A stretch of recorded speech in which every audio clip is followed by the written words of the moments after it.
So you bought an old vehicle. Probably got a great deal on it. Probably looks really nice. Maybe cursory, right? But let's say you don't know how long it's been since it ran. Well, before you turn that key over, you're going to want to double check what that engine looks like and every component in the starting process. On a normal little car, it's not a big deal. You can pop the hood and kind of watch things happen, but this is what I'm going to be demonstrating with, and this is an old 70 something RV, 77, and it hasn't ran in, I would say, almost a decade.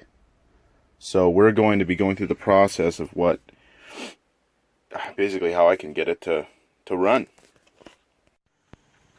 Now again, in a car I can just pop the hood, but here the only way I can really get a good look at the engine is if I pop this cover.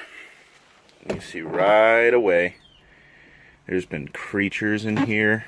Again, this has been on a pretty, I don't know, jungly kind of property for a really long time. So creatures have found a sanctuary in the engine bay.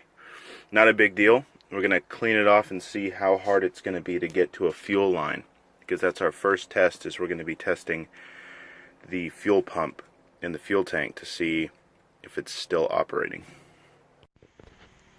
Okay, so I used just a sanitary napkin, a wipe, to clean it off. I don't have my vacuum with me today, and I don't have any compressed air. So I just kind of had to wipe it off to get to that wing nut there. And we're going to be twisting that off to get to the carb, at least on top. Let me show you something real quick. I've been coming down here for a couple weeks now and cleaning this thing up just so I can walk around in it and feel comfortable.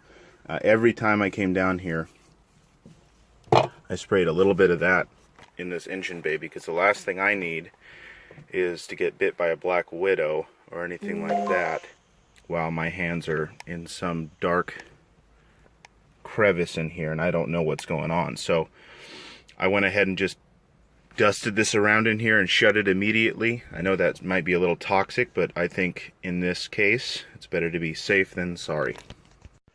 We're just going to take that off. And let's get twisted up. Bad idea. I'll just wash my hands after. Okay. Coming along. Blah, blah, blah, blah, blah, blah, blah. So that came right off. And you see here I've got my carb.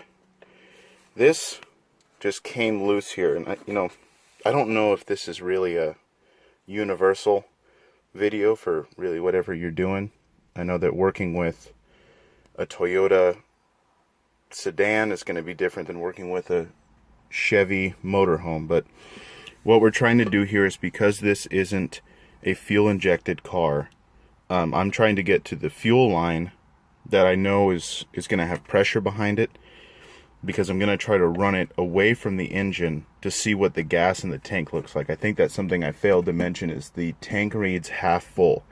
So I'm going to work as hard as I can to get that to empty, and then I'm going to be filling it up with a couple things to make sure that it doesn't freeze up a valve or anything like that. That old gas, after it expires, I guess, kind of turns into this really syrupy liquid, and it'll gum up my valves and stick them. And I can't tell you what it's going to look like to get a head out of this engine bay to get it rebuilt. So the goal is to get as far as I can and be as thorough as possible to kind of buy that insurance. So that's what we're doing here. So I don't have any tools and I can't get it off. It's hard to point out, but it's this big guy right there. I can't get that son of a bitch loose, so I'm going to jump the gun and do something stupid just to see. We're going to do a couple things. First, we're going to tap it while we crank it over, just to get any oil that's in there to come up to the top of the engine and lubricate the camshafts.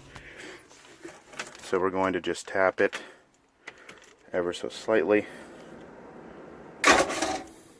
1.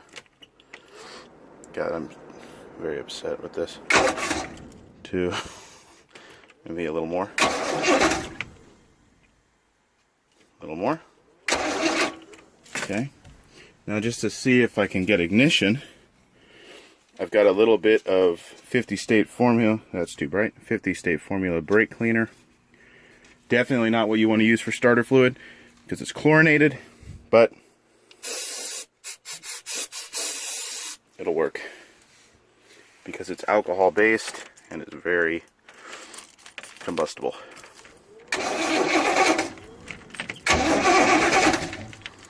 Okay, I'm not gonna do this anymore. I don't want to get shit fuel all in here. It's already wet and it doesn't look pretty.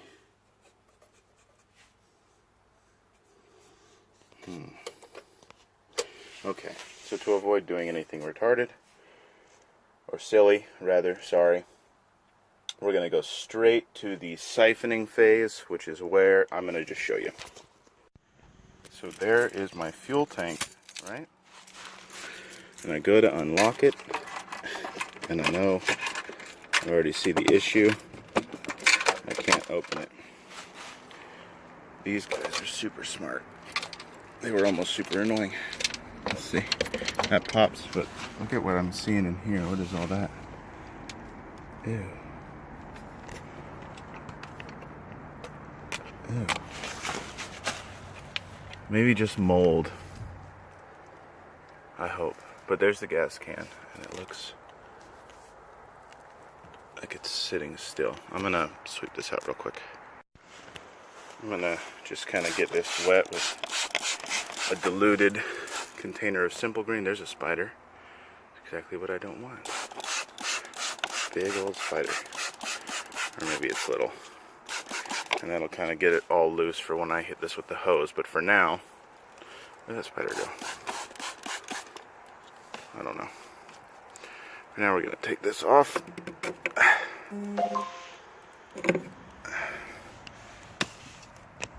Gross. And there's our fuel tank. Now you got to be super careful, and I don't know if I'll be able to see, and I can't turn the light on. Oh wait, I got a flashlight.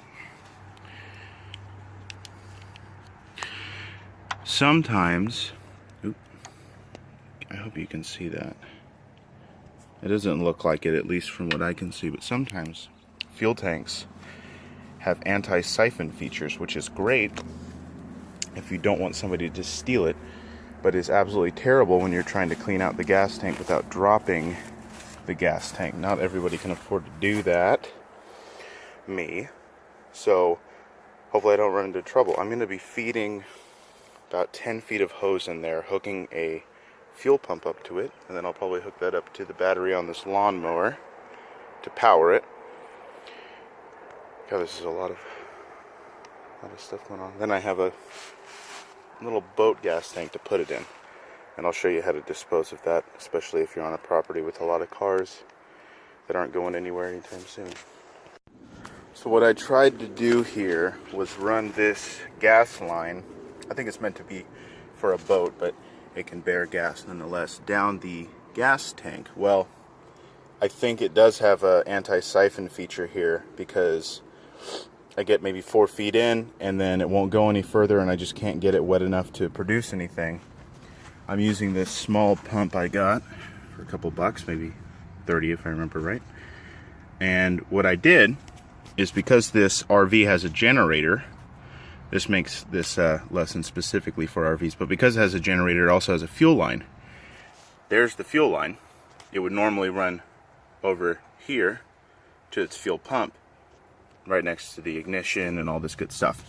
I broke that and put it on the pump, and I'm going to show you what the gas looks like after years of sitting. I think I'm not as in trouble as I thought. Let's see if I can reach with one hand here.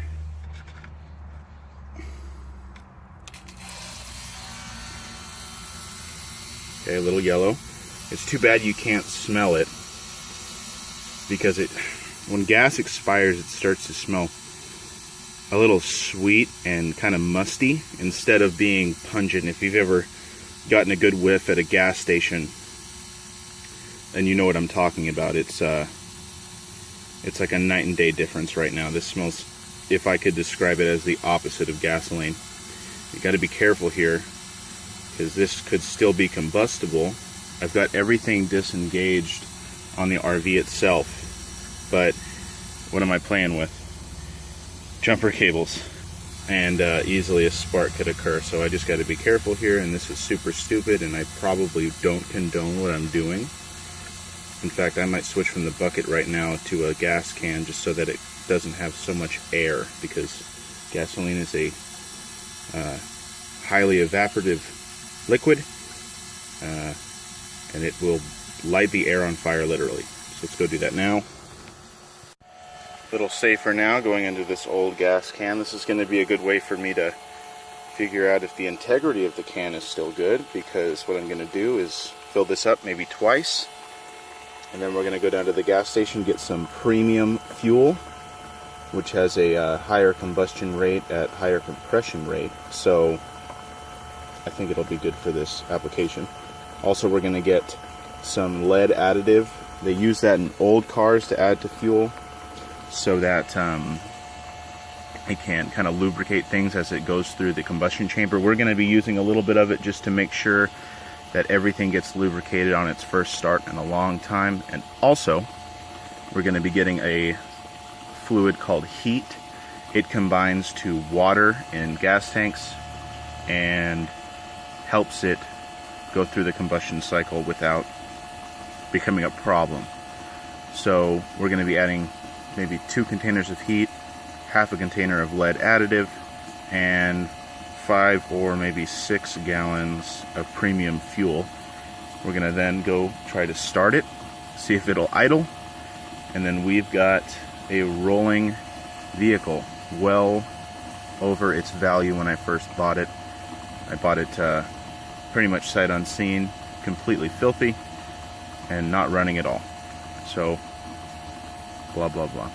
I'll come back when I have all the gas. You see it's kind of starting to hit up maybe a bubble pocket here. I'm wondering if I let it stop, and if I just let it breathe, if maybe that's what that is. Otherwise, maybe I'm getting low on a tank or something funny. I don't know, let's see. Right back in there. And let's disconnect this and listen.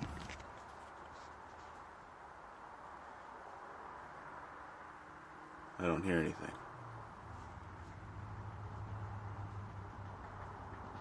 Just a bunch of wild animals. Let's see, maybe if I pull this out. Set you down.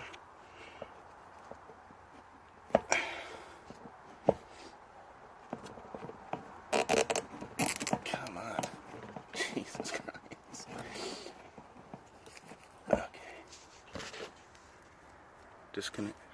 I don't hear any bubbles or siphoning back into the tank. I wonder if maybe my gauge is broken and this is just getting empty now after not even 3 gallons of gas. Let's see. Now it's running dry. All hooked up. Running dry. Maybe if I pop this tank, it'll let things flow around. It might be a vacuum issue. Nothing. Still running dry. Well, it's either a good or a bad sign. Who cares? And it's a bummer. Okay. Get that away. We're gonna go dump this doo-doo gas in an old doo-doo car on the property. I'll show you what I'm talking about and how it's the ethical way in this particular situation for me to get rid of the spent fuel. Hold on a second. So somewhere back here, it's a really long story of how this is all available to me and how I feel comfortable doing this.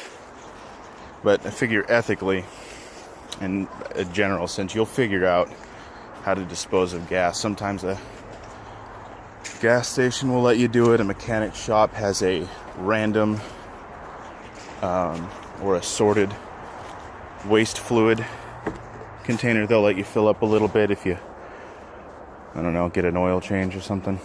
But here I have an old 70-something Mark X Jaguar. Very cool car. Hasn't ran in millennia. I'm going to find the gas can on here and give it some terrible gas. So there's the gas can, but I don't know where that key would be. Maybe in the car. Let's see if the car's unlocked. I wonder if there's a critter in there waiting for me. Car's unlocked. Definitely gross.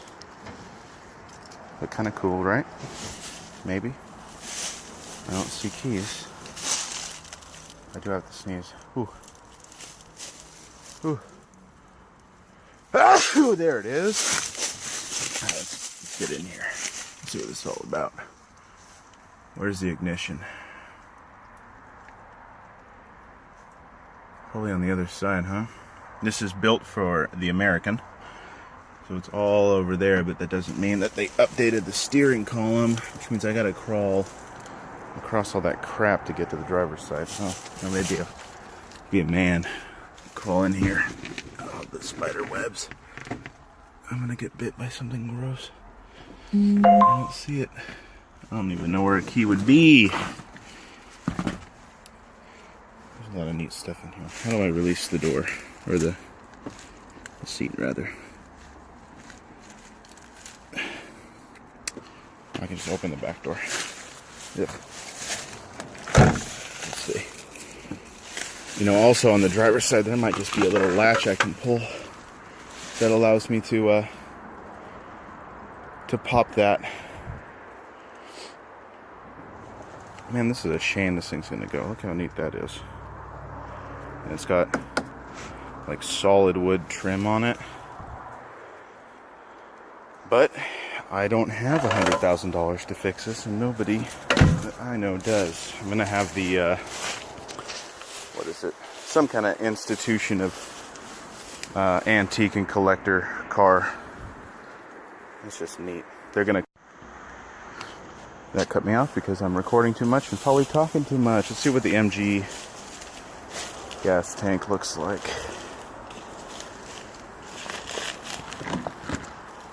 Where would it be? I wonder if it's in the back. It is in the back. Yeah. Again. Oh, wait. There we go. Okay. That one smells fucking rancid. I can tell you that one's going to be a bitch of a project, too. Okay. We take the gas back there. And we donate it to the poor vehicle. It already has enough problems. We're just going to cap it all off with rancid fuel. And hopefully I don't make a mess here. Let's see. Not so bad. Now we got a clean tank that we know is good to go. And I guess, you know, when I post this, hopefully I get lucky enough to find somebody that really loves classic cars. I don't know what year this is, but you see it's a neat Jag. It's got that inline 6 in it. I don't know. You can comment on it for questions. There's an MG, and then I think a little further back right there is an MG Sport. Kind of a cool little car, hard top. Don't see those too much. Okay. Anywho. We're gonna go get some gas and some other stuff, and then I'll come back and we'll put it all in and we'll see what happens.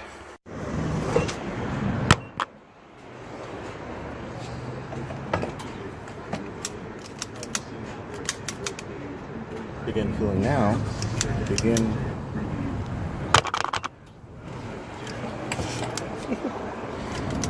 Low budget. Maybe if I press around, that'll get it. There we go. We'll fill this up and take it back, and we'll be good to go. we go. Okay, we've got a funnel. We've got lead substitute. Get out of that way. Lead substitute. Heat and carbon choke cleaner. We're gonna first add. Let me see if I can crack this without. Bam. And then there's a little sticker. Hold on. Authentic filming. God damn it. Oh, there we go. Okay.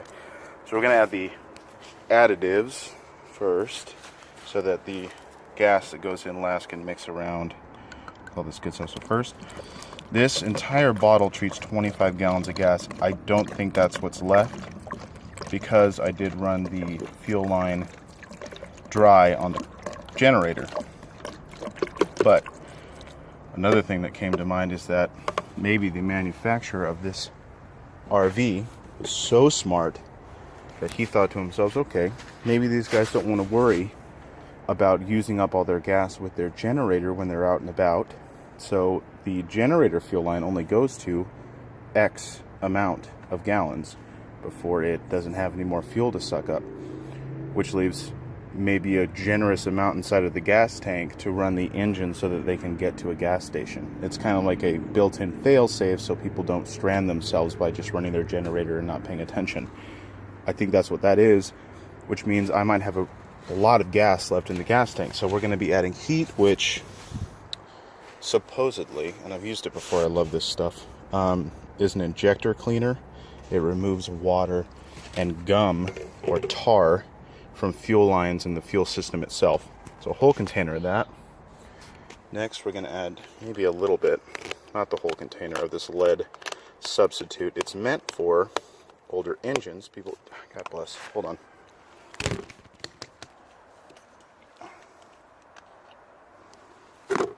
Lead used to be in gas. It was used for lubricating the engine, the combustion chamber, the pistons, all of that good stuff. I'm only going to use a little bit because I don't trust the engine right now. I will learn to love it, but right now, nothing. So I'm going to put a bit in there.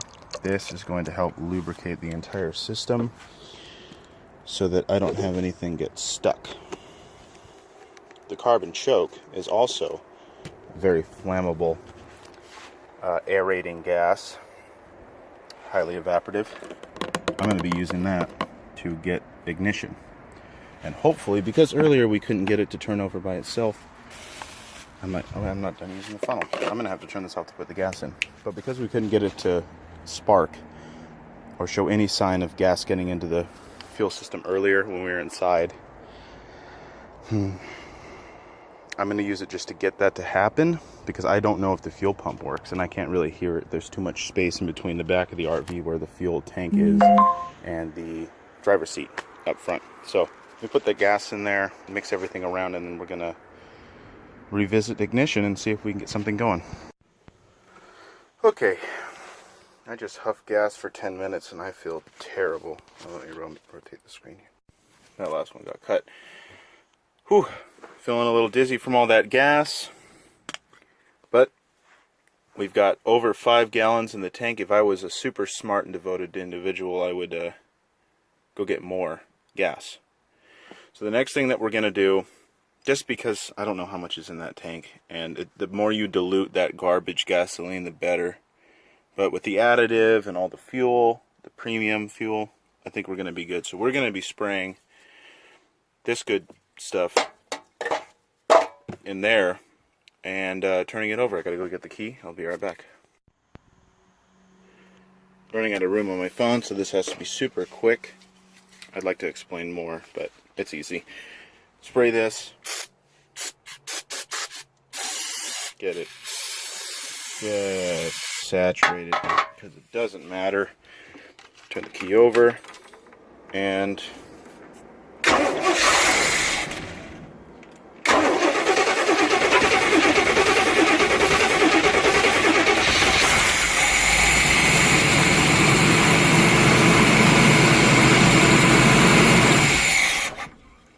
that sounded good, or did it? I think it sounds a little rough. Just keep it going.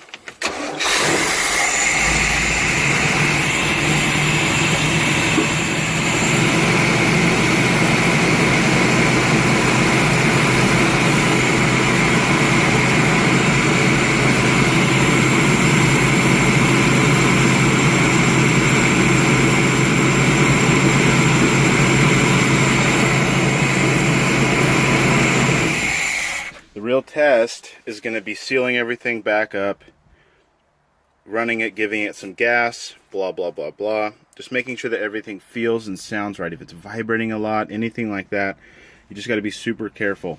Check your dipsticks. Always check all your fluids. If you're going to be leaving it running for a while, don't be afraid to go grab a rag, pop the radiator up front, and just see what the fluid looks like and how much there is. You got to be super thorough about all this stuff. But look at what we did today. Got rid of garbage gas, put good gas in, all sorts of additives that are going to help this process as it drains that tank, and I get to put new gas in real soon. But it's running, it's idling, everything's great, and I don't have anything else to say, and I'm tired and dizzy from breathing in all that gasoline. So thank you for watching. I hope that I post something else interesting soon.